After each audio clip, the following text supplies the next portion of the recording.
Abafatanwe igitoro baciriwe urubanza ni mu gihe umukuru w'igihugu n'abanyamugambwe CNDD-FDD bari mu masengesho yo gushima Imana. Mu ntara ya Kayanza na Cibitoke naho havugwa ingwara y'isuna ifata inka, izirembeje inka nyinshi zimaze gufatwa. Aya n'ayandi ni muri Burakeye, turabahaye ikaze. Morning Burundi, Uburundi Burakeye. Turabahaye ikaze muri Burakeye kuri uyu wa gatanu, aho tugiye kugaruka ku makuru yazindutse aravugwa hirya no hino mu ntara hagati mu Burundi ndetse no mu makungu. Amakuru tukaba tugiye kuyatangurira hariya mu ntara ya Ngozi, aho umukuru w'igihugu Evariste Ndayishimiye n'umuryango wiwe yifatanije n'abanyamugambwe CNDD-FDD ni mu masengesho yo kugira ngo barangize umwaka, mu gihe umugambwe CNDD-FDD n'abarundi bose bitegurira kuja mu matora y'umwaka. Mu manuro rero umukuru w'igihugu yatanze akaba yabwiye abagumyabanga yuko botekana bakareka kwidodomba, ahubwo bagashima Imana kuko hari impamvu nyinshi zo kugira ngo bashime Imana uyu mwaka ku vyiza vyinshi yabakoreye.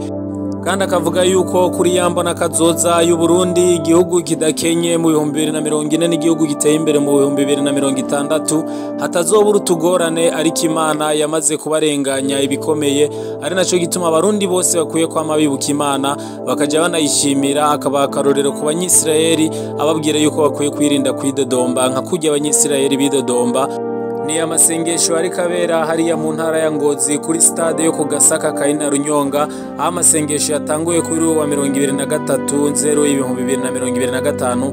Amasengesho akaba aza kubandanya, ndetse abategetsi benshi batandukanye n'abashikiranganje batandukanye bo mu mugambwe CNDD-FDD bakaba bari bahuriyeyo n'abandi bakozi b'Imana, kuko aya masengesho ari amasengesho mpuzamadini, aho abarongoye amadini atandukanye nabo nyene bifatanya n'abagumyabanga kugira ngo basengere igihugu ndetse bongere basengera abarundi muri rusangi, biragize Imana nk'uko mu gihugu cy'u Burundi bavuga bati Imana bayihaye ikibanza ca mbere.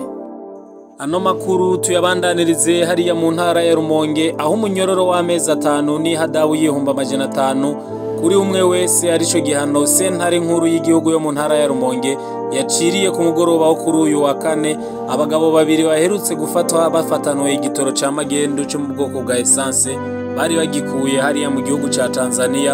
Abo bagabo rero bakaba bagiriwe n'icaha cyo guhungabanya ubutunzi bw'igihugu mu kwinjiza igitoro mu buryo butemewe n'amategeko. Mu rubanza rw'ikibiriraho rero sentare yafashe ingingo yuko aba bagabo bagiye gupfungwa inyuma yuko bafatanwe amaritiro agera ku 2980 bapakiye mu muduga wo mu bwoko bwa Probox. Igitoro bafatanwe hariya mu Kigwena hariya muri komine Rumonge bagikuye hariya muri Tanzania. Bakaba bafashwe rero bagirizwa yuko bariko bahungabanya ubutunzi bw'igihugu, ndetse iki gitoro rero sentare ikaba yafashe ingingo ko kigiye guca gitanga ngwa kugira ngo kidandaze. Bongera bavuga yuko n'ibidumu cari kirimwo bizodandazwa maze amafaranga aje mu kigega ca leta kugira ngo akore ibindi bikorwa vy'iterambere.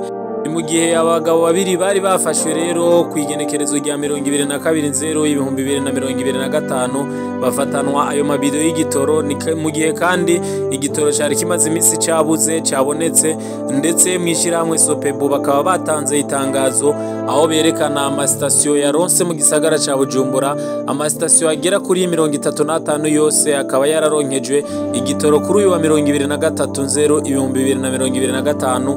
Ni agakuru keza ku banyagisagara bari bamaze igihe kinininya bataronse n'imagi y'igitoro, aho hari haciye indwi 3 atagitoro kibonetse mu gisagara ca Bujumbura, ndetse n'ivyo kuyunguruza vyari bitanguye kuba ingorane, aho benshi bari batanguye kuganya kuko ivyo kuyunguruza vyari vyazimvye haba Bujumbura ndetse no mu ntara hagati.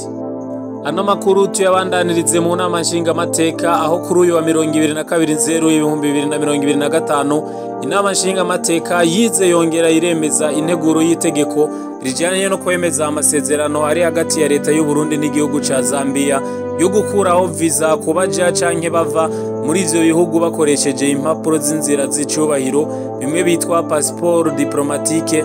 Ayo masezerano rero akaba yatewe ko umukono kuwa 14 Ruheshi 2024 i Lusaka muri Zambia.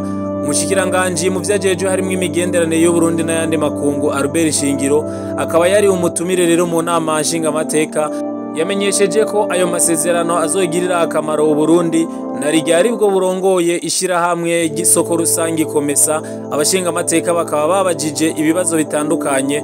Mu bibazo abashinga amateka rero babajije umushikiranganje Albert Shingiro harimo kumenya igituma leta yashatse kugira amasezerano yo gukuraho visa kubaje canke bava mu Burundi no muri Zambia bakoresheje impapuro z'icubahiro, kandi hari abarundi benshi baje muri Zambia gukorerayo imirimo cyane cyane nk'ubudandaji, nabo bakaba bakoresha impapuro zisanzwe.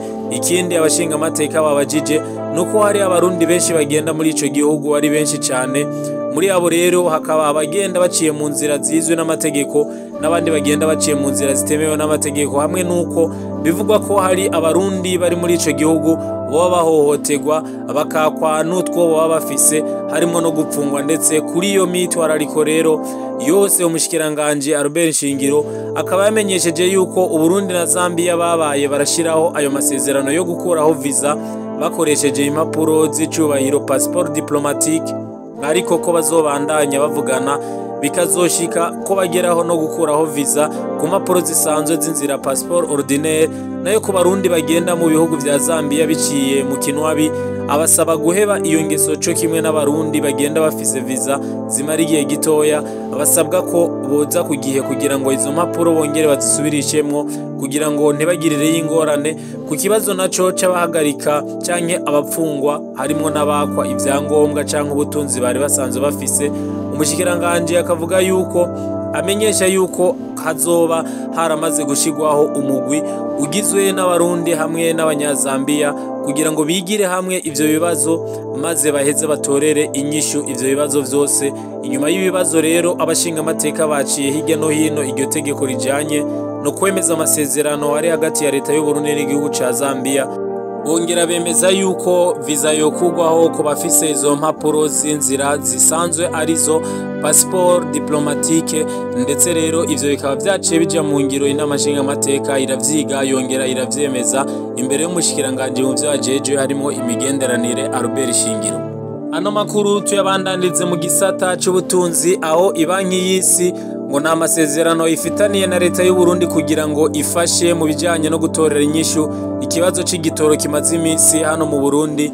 Ni mu kiganiro rero yahaye abanditsi n'abamenyesha makuru ubuserukira banki y'isi hano mu Burundi Hawasi Sewage akaba yavuze yuko atamasezerano u Burundi bufitaniye na banki y'isi kugira ngo ifashe mu vyo gutorera inyishu ibi vy'igitoro. Akavuga yuko kandi amasezerano rero y'u Burundi na banki y'isi yarangiye igice ca mbere. Ayo masezerano akaba yari yatanguye mu mwaka w'ibihumbi 2019 akaba yarangiye muri 2024, ariko kandi akamenyesha yuko ibanki y'isi ibandanya ishigikira leta y'u Burundi mu mirimo itandukanye iri kirakora.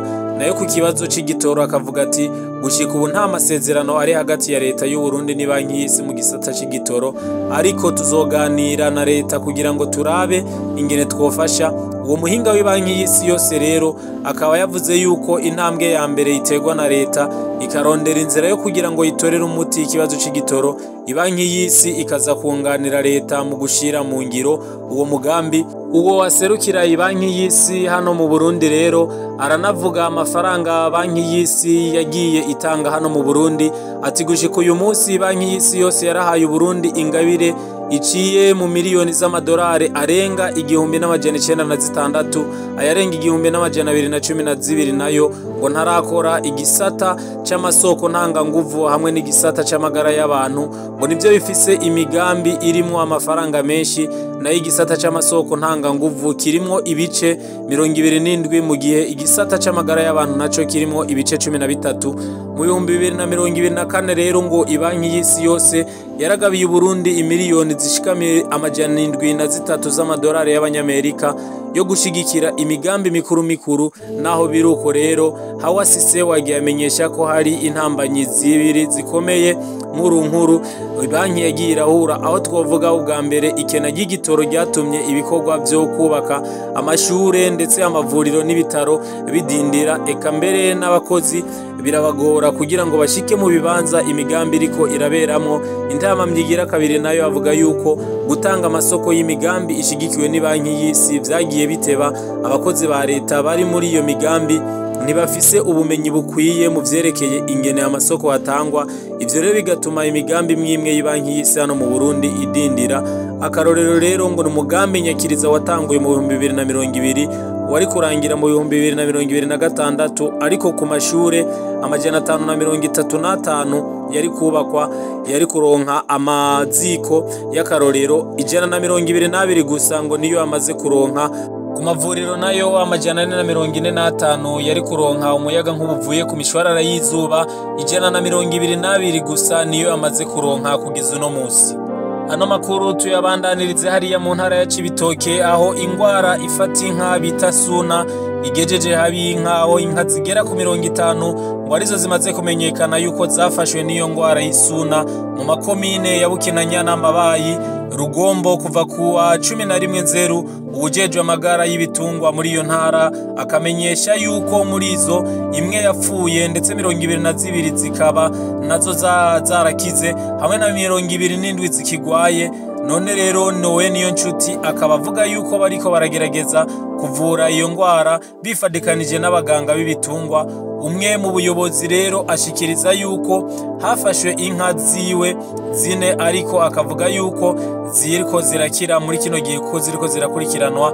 Inyeso rero usangana ngo izo nka zigwaye suna, bakavuga yuko harimwo urukonda, hakabamwo ibisebe byinshi mu kanwa, ndetse hakabamwo no gutakaza akayabagu nkuko twari twabibashikirije mu makuru aheruka. Ndetse ni ingwara y'isuna isanzwe ifata inka imaze no kugaragara hariya mu ntara ya Kayanza nkuko twagiye turabigaruka ko iyi ngwara ariko ikaba iriko irakurikirana n'abaganga b'ibitungwa ndetse n'abajeje ubuvuzi bw'ibitungwa mu ntara zitandukanye.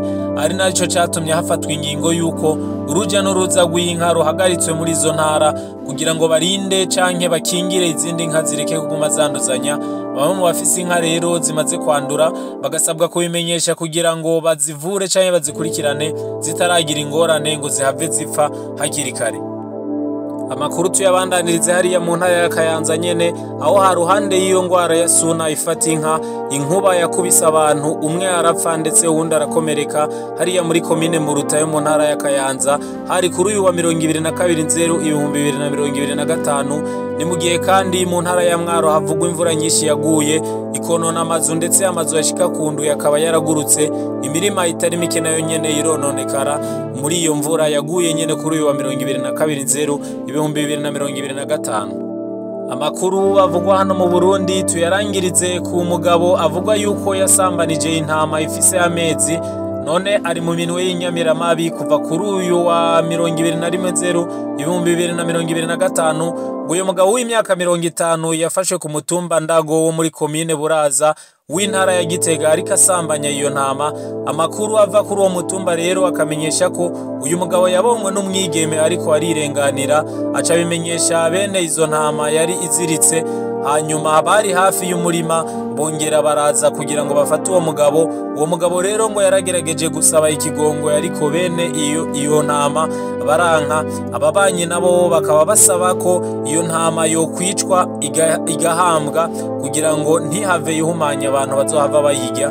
Abajeje intwaro kuri uwo mutumba bakavuga ko ibi ari bitera soni, arakamaramaza arakajembegete kubona umugabo yubahuka gushurashuza intama. Bagasaba ko yohanwa n'ubutungane kugira ngo ivyaha nk'ivyo canke ubusazi nk'ubwo nibuze bwongere kuboneka muri iyo ntara ya Gitega canke buze bwongere kuboneka hano mu Burundi. Benshi rero mu babanyi canke abegereye uwo mugabo bakavuga yuko yoba yarahuye n'ikibazo mu mutwe, ndetse n'abandi barundi benshi bakibaza yuko yarasanzwe afise ikibazo cyo mu mutwe, kuko ivyo bavuga yuko ata muntu akomeye yobikora, umuntu ari muzima adashobora kwiyumvira gusambanya igitungwa mu gihe asanzwe azi yuko ari igikoko nawe ari umuntu. Ano makuru tuyabandanirize hanze y'igihugu, aho twoca mu gihugu ca Nigeria havugwa umukinyi Boniface Victor. Uyu mukinyi asanzwe akinira Bayern Leverkusen, akina umupira w'amaguru hariya muri Nigeria, akongera agakinira ekipe y'igihugu ya Nigeria Super Eagles. Uyu mukinyi ariko aravugwa cyane ni nyuma yuko bivuze yuko yatandukanye n'umukunzi wiwe. Uyu mukunzi wiwe bakaba bavuga yuko baba batandukanye, amwagiriza yuko yamushize ko igitutu kugira ngo bagire mariage canke bakora ubukwe, batarinze gusinya impapuro zikingira ubutunzi bw'uyu muhungu kugira ngo nibaramuka bahukanye bazohave bagabura amatungo. Uyu muhungu rero ngo bikaba byaramubabaje cyane, bimutera amakenga, ahitamwo gutandukana n'uyu mukobwa, nubwo Victor Boniface wewe yanditse ku rukuta rwiwe abeshuza avuga yuko abariko bandika izi nkuru batazi ivyo bariko baravuga, yuko ivyo bariko baravuga ari binyoma, ariko ntiyabeshuziye yuko yoba yaratandukanye n'uyu mukunzi wiwe asanzwe ava mu gihugu ca Norvege. Uyu mukunzi wiwe nawe akaba atana kimwe arabivuga ko, ariko benshi bakavuga yuko ari cyo yaramuhoye, bakavuga ko yabikuye kuri mugenzi we Ashraf Hakimi wo muri Maroc, nawe yigeze kubikora uko agiye kwahukana n'umukunzi wiwe. Umukunzi wiwe yagiye kurondera amafaranga ngo bagabure, asanga amafaranga yose yayanditse kuri mama wiwe. Tubandaniriza no makuru hariya muri Leta Zunze Ubumwe za Amerika, aho umukuru w'igihugu mushasha Donald Trump akomeje kuvugwa cyane nyuma yuko arahiye. Donald Trump yarahiye kuri wa 20/2025, akaba yafashe ingingo zitandukanye, ndetse harimo ingingo ikomeye bagiye bamuvuga ko n'ingingo yo kwirukana impunzi n'abimukira mu gihugu cya Leta Zunze Ubumwe za Amerika. Donald Trump rero akaba yafashe ingingo yuko agiye guhagarika impunzi zose zizoza muri Leta Zunze Ubumwe za Amerika. Uwo mukuru w'igihugu canke uwo muyobozi mushasha wa Leta Zunze Ubumwe za Amerika akavuga yuko ahagaritse iyinjira ry'uwitwa impunzi wese muri Leta Zunze Ubumwe za Amerika arongoye. Iyo ngingo nayo ikazotangura gukora canke ikazoja mu ngiro guhera ku igenekerezo rya 20/2025, aho twobutsa abantu benshi yuko bari bafise icizere yuko bazoja muri Leta Zunze Ubumwe za Amerika, ndetse hari impunzi nyinshi zari ziteguye kujayo hirya no hino ku isi. Rero bakavuga yuko iyi ngingo itabereye kandi iyi ngingo irenganya. Donald Trump rero yamaze no kurahira avuga yuko bagiye kwirukana abimukira canke ababayeho hariya muri Leta Zunze Ubumwe za Amerika, babayeyo badafise impapuro zibemerera kubayo. Akavuga yuko bazobirukana bose kandi bazokwirukana abantu benshi ku buryo butari bwigere bubaho mu mateka ya Leta Zunze Ubumwe za Amerika.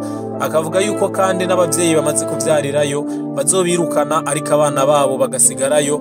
N'ingingo benshi bagiye bavuga yuko iyi ngingo yiwe batayishimye, ndetse hirya no hino bikaba biriko bituma abantu benshi abavuga yuko Donald Trump ashobora kuba agiye kubangamira abantu benshi muri kino gihe, kuko asanzwe yaranavuze yuko agiye kuzibira urukuta rwo muri Mexique, aho abimukira benshi bakunze kujabukira kugira ngo baje muri Leta Zunze Ubumwe za Amerika.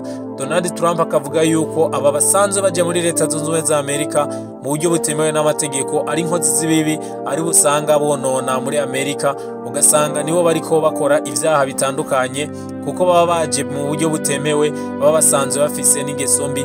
Donald Trump rero kuva ashitse ku butegetsi akaba yagiye afata ingingo zitandukanye, ndetse akaba ariko avugwa cyane ku isi yose kubera ingingo zidasanzwe ariko arafata.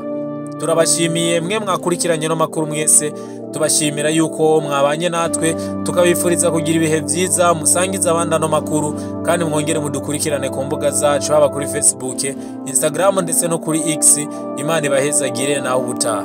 Morning Burundi, Uburundi burakeye.